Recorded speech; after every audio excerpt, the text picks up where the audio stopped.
سیدی مرشدی سیدی مرشدی یا نبی یا نبی سیدی مرشدی یا نبی یا جیوے جیوے مرشد جیوے جیوے جیوے مرشد جیوے جیوے جیوے مرشد جیوے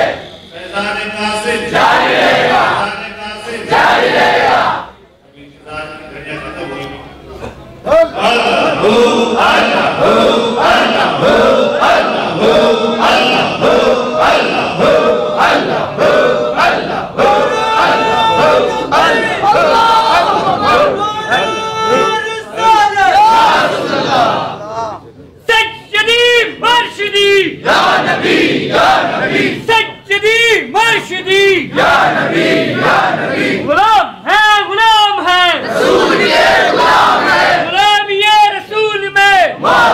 قبول ہے جیوے جیوے مرشد جیوے جیوے جیوے مرشد جیوے فیضان قاسم جاری رہے گا قاسم جاری رہے گا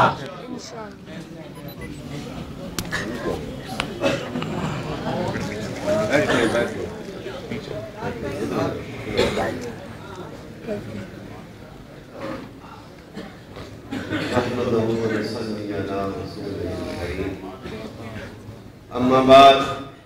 اعوذ باللہ من الشیطان الرجیم بسم اللہ الرحمن الرحیم ان اللہ وملائکته یصلون علی النبی یا ایہا الذین آمنوا صلوا علیہ وسلموا تسلیما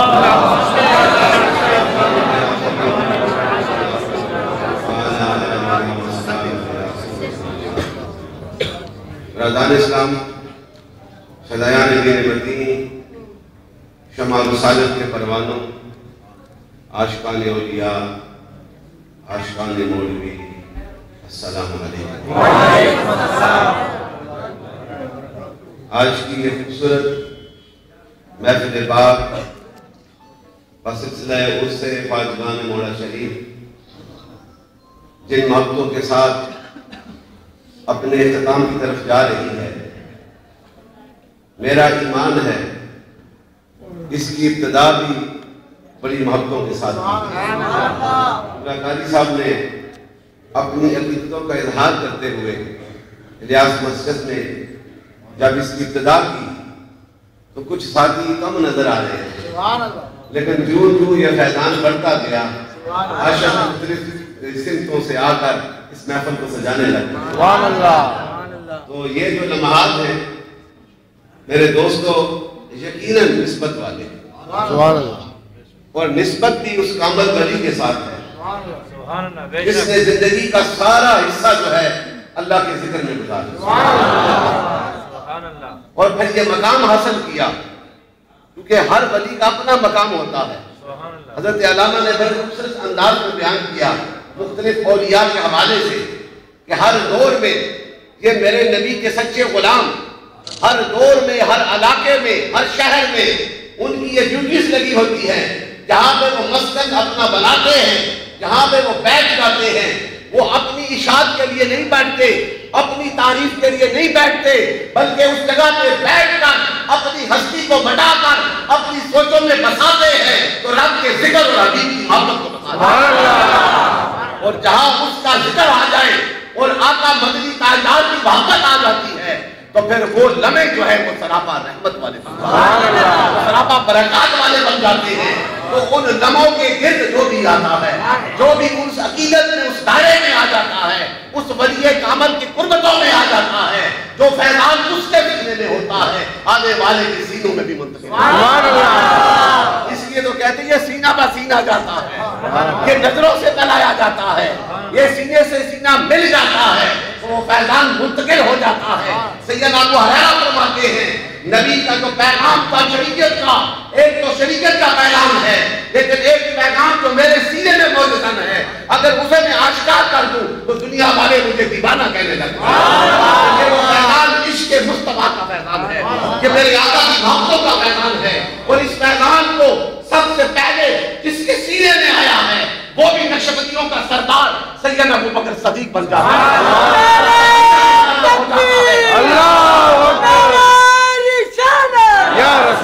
اس کا سینہ بھی میرے آقا کے نور سے منور ہو جاتا ہے اور پھر وہ فیضان سینہ با سینہ جو ہے چلتا جو ہے اس برصغیر پاک و ہند میں آج ہم مساجد میں نعرے بھی لگاتے ہیں، ہم ذکر کی محفلوں کا بھی اہتمام کرتے ہیں، ہم میلاد مصطفیٰ کا بھی اہتمام کرتے ہیں، ہم جانشین کا بھی اہتمام کرتے ہیں، ہم سڑکوں پہ جا کر میرے آقا کی آمد کے صدقے کے لیے، آمد کی برکات کے جشن منانے کے لیے جلوس بھی نکالتے ہیں۔ یہ سارا انقلاب اس ہستی کا مرہون منت ہے جو مجددیوں کا پیغام لے کے آیا ہے۔ شیخ احمد سرہندی کا یہ پیغام ہے، وہ اپنے دور کا صرف صوفی نہ تھا بلکہ فکر بدلنے والا فکری صوفی ایسی فکر عطا کر دی کہ اس دور میں مادیت پرست، بیٹھ جو یار سے کیا کرتے ہو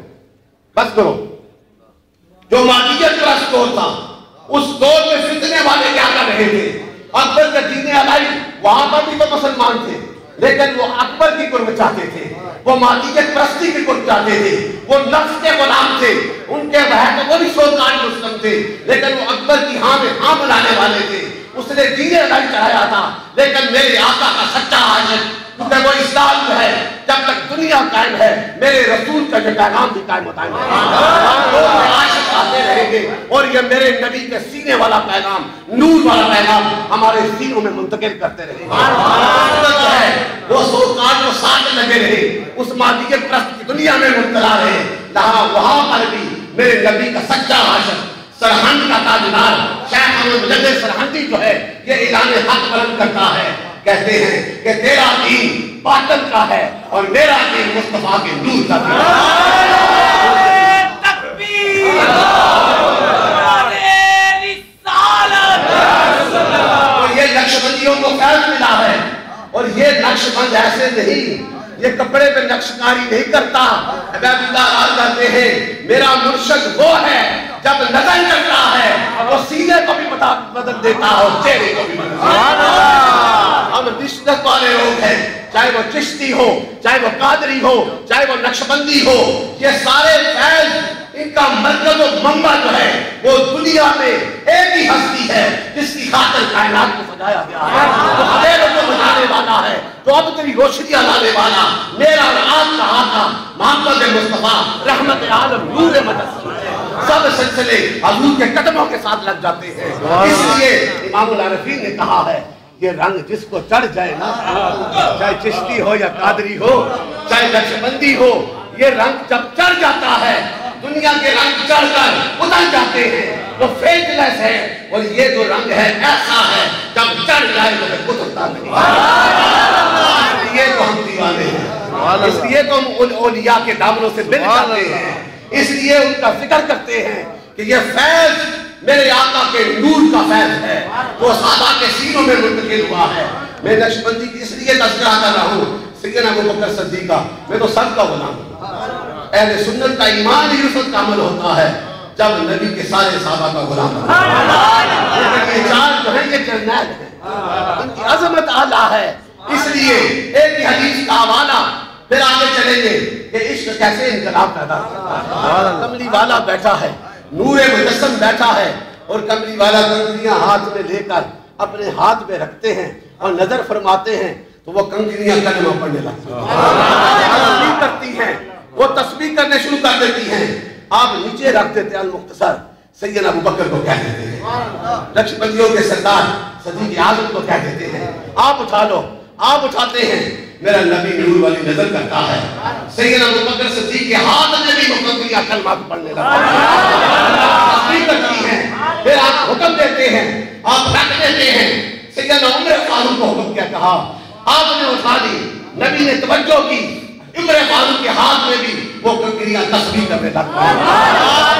اور بھی بیٹھے ہوں گے اس منظر کو دیکھ رہے ہوں گے، عاشقان رسول بیٹھے ہوں گے، یہ کیا منظر ہے کہ کملی والے کے ہاتھ میں بھی تسبیح ہو رہی ہے، صدیق کے ہاتھ میں بھی تسبیح ہو رہی ہے، عمر فاروق کے ہاتھ میں بھی تسبیح ہو رہی ہے، اور پھر سرکار فرماتے ہیں عثمان غنی کو کہتے ہیں آپ بھی یہ عمل کرتے ہیں، اور توجہ میرے آقا کی ہوتی ہے، ہاتھ عثمان غنی کا ہوتا ہے، اس ہاتھ میں بھی وہ تسبیح کرنے شروع کرتا ہے، اور پھر جب نیچے راکی پھر میرے آقا نے مولا کائنات کو علی شیر خدا کو کہا علی تو اٹھا لے، سیدنا علی نے اٹھا لی، اور وہ جب آقا نے توجہ فرمائی جو تسبیح ابو بکر صدیق کے ہاتھ میں ہے، جو تسبیح عمر فاروق کے ہاتھ میں ہے، جو تسبیح عثمان غنی کے ہاتھ میں ہے، وہی تسبیح جو ہے وہ کنگری علی شیر خدا کے ہاتھ میں چل رہا ہے۔ عجیب منظر تھا، نیچے رکھی تو ہاں وہ میں ابو ذر غفاری بھی بیٹھے تھے، انہوں نے اٹھا دی، انہوں نے اٹھائی تو تسبیح نہ دی، وہ خاموش ہو گئی۔ تو میرے انہوں نے کہا یا رسول اللہ یہ کیا معاجرہ، انہوں نے اٹھائی تو سب نے تسبیح کی، میں نے اٹھائی تو خاموش ہو گئی۔ میرے آقا کی نور والی زبان سے کیا نکلا؟ آقا نے کہا کہ تو کیا ان کے برابر ہے؟ ہے وہ سارے صحابی، لیکن قربتوں کے لحاظ سے، عشق کے لحاظ سے، وفا کے لحاظ سے، محبتوں کے لحاظ سے ہر ایک اپنا مقام ہے، اور ان میں سب سے اعلیٰ یہ ہمارا عقیدہ ہے اہل سنت کا، اگر کسی کا عشق کامل ہے، کسی کی وفا کامل ہے، اعلیٰ ہے، تو وہ ایک ہی ہستی ہے، وہ سیدنا ابو بکر صدیق ہے۔ یہ ہے وہ مقام عشق کا، ہم سب کے ماننے والے، اور آج یہ محفل سجی ہے نقش بندیوں کے حوالے سے، اور خواجہ قاسم مولوی وہ ہستی ہے، خواجہ قاسم مولوی وہ ہستی ہے، ہم اس لیے تعریف کرتے ہیں، ہم ٹکڑے کھاتے ہیں تو خواجہ قاسم کی، آج خواجہ قاسم کی تعریف کریں گے تو پھر کملی والا ہم پہ نظر کرم فرمائے۔ یہ ایمان ہونا چاہیے اس محفل میں بیٹھنے والوں، یہی ایمان ہوگا کہ اس کا ایک ایک نمہ اس محفل کا، اس محفل کے ایک ایک نمے سے باخبر ہے تو تاجدار مدینہ باخبر، اور قیامت تک جو محفلیں سجیں گی ان تمام محفلوں کے سے ان کا تعلق جو ہے میرے آقا کی ذات کے ساتھ ہے۔ جب یہ عقیدہ ہوگا نا پھر آپ ہاتھ اٹھائیں گے کملی والے کے وسیلہ سے رب کرتا۔ ہم صوفیاء سے تعلق کرنے والے، اور انگریز نے بڑی اسٹڈیز کیا ہے اس یورپ میں، حضرت علامہ نے کہا ہے کہ دنیا میں